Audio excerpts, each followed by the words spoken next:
अगर आप लोग सेक्स तथा हस्तमैथुन जैसे गंदे आदतों को छोड़ना चाहते हो तो तुम इस वीडियो को देखें। इस वीडियो पर हमें दर्शकों से बहुत ढेर सारा प्यार मिला है। गौतम बुद्ध के समय में वैशाली राज्य में एक प्रसिद्ध वेश्या रहती थी जिसका नाम आम्रपाली था। वह बहुत सुंदर थी और उसे नगर वधू घोषित किया गया था, यानी पूरे शहर की पत्नी। आम्रपाली इतनी सुंदर थी कि उसके महल के द्वार पर सदा सोने के रथ खड़े रहते थे। यहाँ तक कि महान राजाओं को भी उससे मिलने के लिए इंतजार करना पड़ता था। वह केवल एक वेश्या थी, लेकिन वह इतनी अमीर हो गई थी कि वह राज्य खरीद सकती थी। आम्रपाली का शरीर जितना सुंदर था, उससे कहीं अधिक सुंदर उसकी आत्मा थी, जो सच्चे प्यार के लिए तरसती थी। क्योंकि आम्रपाली खुद से वेश्या नहीं बनी थी, उसे जबरदस्ती राजा ने वेश्या बनाया था। आम्रपाली अपने ग्राहकों को बहुत प्यार करने का दिखावा करती थी, क्योंकि उसे इसके लिए धन दिया जाता था, लेकिन अंदर से बहुत नफरत करती थी, क्योंकि वह सभी उसका इस्तेमाल एक भोग की वस्तु के रूप में करते थे। एक इंसान के रूप में उसका सम्मान नहीं करते थे। एक दिन आम्रपाली अपने महल की बालकनी में खड़ी थी। अचानक उसने अपने महल के सामने से एक युवा बौद्ध भिक्षु को गुजरते हुए देखा, जिसके पास कुछ भी नहीं था सिवाय एक भिक्षा पात्र के, लेकिन उसके पास जबरदस्त जागरूकता थी और लोगों को खुद की ओर आकर्षित करने की अद्भुत शक्ति थी। जब युवा बौद्ध भिक्षु ने ऊपर की तरफ देखा तो आम्रपाली उसे देख रही थी। युवा भिक्षु ने आम्रपाली की ओर देखते हुए बेहद सम्मान भाव के साथ आम्रपाली को प्रणाम किया। आम्रपाली एकटक उस युवा भिक्षु को देखती रही और पहली बार आम्रपाली के हृदय में प्रेम का उदय हुआ था, क्योंकि पहली बार किसी ने आम्रपाली को सम्मान की नजरों से देखा था। किसी ने पहली बार उसे इंसान होने का एहसास दिलाया था। आम्रपाली तुरंत सीढ़ियों से नीचे उतरी और बाहर आकर उस युवा बौद्ध भिक्षु के पैर छुए और कहा, भिक्षु जी, कृपया आज के दिन आप मेरे मेहमान बने और मेरे महल में चलकर भोजन स्वीकार करें। आगे आम्रपाली ने कहा, कृपया मेरे निमंत्रण को ना कहे, क्योंकि पहली बार मैंने किसी को निमंत्रण दिया है। मुझे हजारों बार राजाओं और सम्राटों द्वारा आमंत्रित किया गया, लेकिन मैंने कभी किसी को आमंत्रित नहीं किया है। यह मेरा पहला निमंत्रण है। युवा भिक्षु ने सम्मान पूर्वक आम्रपाली का निमंत्रण स्वीकार करते हुए भोजन ग्रहण किया। भोजन देने के बाद आम्रपाली ने कहा, भिक्षु जी, आज से 3 दिनों के बाद बारिश का मौसम शुरू होने वाला है, जो कि अगले 4 महीनों तक रहेगा, और मैं आपको अपने घर में 4 महीने रहने के लिए आमंत्रित करती हूँ। आने वाले 4 महीनों के लिए यह महल आपका आश्रय होगा। मैं आपको पूर्ण रूप से आश्वस्त करती हूँ कि मैं किसी भी प्रकार से आपके ध्यान की बाधा नहीं बनूंगी, बल्कि मुझसे जितना हो सकेगा आपके ध्यान की सुविधाओं को सरल बनाने का प्रयास करूंगी। दरअसल बौद्ध भिक्षु साल के 8 महीने गांव-गांव घूमकर बौद्ध धर्म का प्रचार करते हैं और 4 महीने वहां एक ही स्थान पर रहते हैं, जहां उन्हें आश्रय मिल जाता है।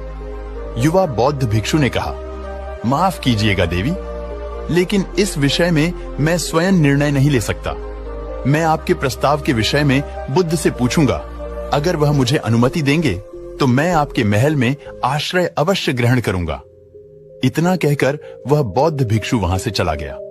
इससे पहले कि वह युवा भिक्षु बुद्ध के पास पहुंचता और आम्रपाली के प्रस्ताव के बारे में कुछ बताता, उससे पहले वहां पर मौजूद अन्य भिक्षु बुद्ध के पास पहुंच गए और बुद्ध से कहा, बुद्ध, आप उसी युवा भिक्षु को रोकिएगा। आम्रपाली ने उसे 4 महीने रहने के लिए अपने घर बुलाया। आम्रपाली एक वेश्या है और एक भिक्षु एक वेश्या के घर में 4 महीने रहे, यह सही नहीं है। इससे हमारे संघ में गलत संदेश जाएगा। बुद्ध ने कहा, कृपया आप लोग शांत हो जाए और उस भिक्षु के आने की प्रतीक्षा करें। थोड़ी देर बाद वह युवा भिक्षु बुद्ध के पास आया। बुद्ध के पैर छुए और उन्हें पूरी कहानी सुनाते हुए कहा, बुद्ध नगर की एक आम्रपाली नाम की महिला ने मुझे बारिश के 4 महीने अपने घर पर रहने के लिए आमंत्रित किया है। मैंने उसके निमंत्रण का अभी कोई जवाब नहीं दिया। मैंने उससे कहा है कि अगर आप मुझे उसके घर रहने की आज्ञा देंगे, तभी मैं उसके घर पर रहने के लिए आऊंगा। अतः बुद्ध, आप जो कहेंगे मैं वही करूंगा। उस युवा भिक्षु ने आम्रपाली के विषय में वेश्या शब्द का प्रयोग न करते हुए केवल महिला शब्द का प्रयोग किया। बुद्ध ने उस युवा भिक्षु की आंखों में देखा और कहा, तुम रह सकते हो। तभी अचानक बूढ़ा भिक्षु खड़ा हुआ और बोला कि बुद्ध, यह सही नहीं है। यह युवा भिक्षु एक सच्चाई छुपा रहा है। इसका कहना है कि एक आम्रपाली नाम की महिला ने अपने घर पर रहने के लिए आमंत्रित किया है, लेकिन वह एक महिला नहीं है, वह एक वेश्या है। बुद्ध ने कहा, मैं जानता हूं, और क्योंकि इसने वेश्या शब्द का प्रयोग नहीं किया, इसका अर्थ है इसके मन में उसके लिए सम्मान का भाव है, इसलिए मैं इसको वहां रहने की अनुमति दे रहा हूं। वहां मौजूद हजारों भिक्षुओं को विश्वास नहीं हो रहा था कि बुद्ध ने एक युवा भिक्षु को एक वेश्या के घर में रहने की अनुमति दे दी है।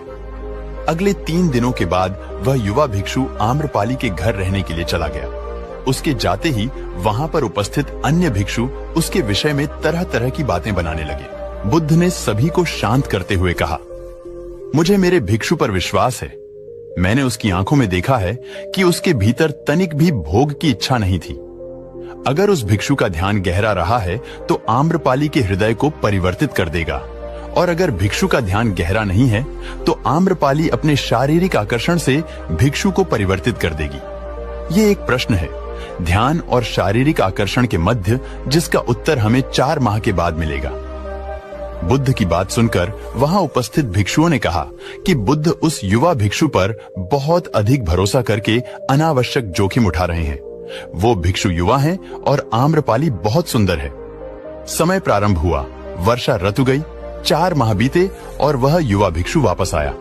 उसने बुद्ध के पैर छुए और उसे युवा भिक्षु के पीछे आम्रपाली भी आई। उस युवा भिक्षु ने आम्रपाली का बोध से परिचय कराते हुए कहा, बुद्ध, यह आम्रपाली है और यह आपसे मिलना चाहती है। यह एक अनोखी महिला है। यह न केवल सुंदर है, बल्कि इनकी आत्मा उतनी ही शुद्ध है जितनी आप कल्पना कर सकते हैं। आम्रपाली ने बुद्ध के पैर छुए और कहा, मैं पहली बार देखने भर से इस युवा भिक्षु से प्रेम करने लगी थी, इसलिए मैंने इस युवा भिक्षु को अपने सौंदर्य से कई बार आकर्षित करने का प्रयास किया, लेकिन मैं पूर्ण रूप से असफल रही। इसके बजाय इस युवा भिक्षु ने मुझे ध्यान के प्रति जागरूक किया और यह एहसास कराया कि वास्तविक जीवन भोग नहीं अपितु ध्यान है। इसीलिए बुद्ध, मैं अपनी सारी संपत्ति आपके भिक्षुओं को दान में देना चाहती हूँ और शेष जीवन ध्यान में बिताना चाहती हूँ। इसके बाद आम्रपाली बुद्ध के शिष्यों में पहली महिला हुई जिन्हें आत्मज्ञान की प्राप्ति हुई। बुद्ध ने अपने पंथ के सभी शिष्यों से कहा, यदि तुम वेश्याओं की संगति से डरते हो तो उस डर का उस वेश्या से कोई लेना देना नहीं है, बल्कि वह डर तुम्हारे मन की उपज है, क्योंकि तुमने अपनी कामुकता को दबा दिया है और कामुक ऊर्जा को दबाया नहीं जा सकता। अगर तुम इन गंदे विचारों को ज्यादा दबाने की कोशिश करोगे तो ये विचार और अत्यधिक शक्तिशाली हो जाएंगे, फिर तुम इन विचारों को नहीं रोक पाओगे। बहुत बहुत धन्यवाद। आप लोगों का इतनी तसल्ली के साथ हमारी कहानी सुनने के लिए धन्यवाद।